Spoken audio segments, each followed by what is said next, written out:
చిత్తూరు జిల్లాలో విద్యార్థిని తలపై కొట్టిన ఘటనలో విచారణ చేపట్టారు డివైఈఓ లోకేశ్వర్ రెడ్డి. అదే స్కూల్లో పనిచేస్తున్న విద్యార్థిని తల్లిని విచారించి ఘటనపై వివరాలు సేకరించారు.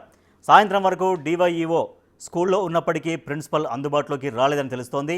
ఇప్పటికే విద్యార్థినిపై దాడి చేసిన హిందీ టీచర్ సలీం బాషాపై కేసు నమోదు చేశారు పోలీసులు. స్కూల్ యాజమాన్యంపై కూడా కేసు నమోదు చేస్తామని తెలిపారు. పుంగనూరు భాష్యం స్కూల్లో విద్యార్థిని తలపై బ్యాగ్తో కొట్టడంతో పుర్రె ఎముక విరిగింది.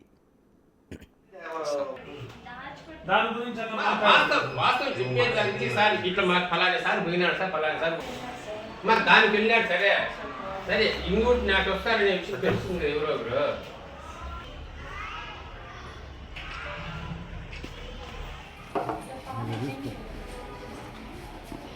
చేయలేదు ఇంక మన దేవుళ్ళు రాస్తారు కదా ఇక్కడ అమ్మ నేను బయట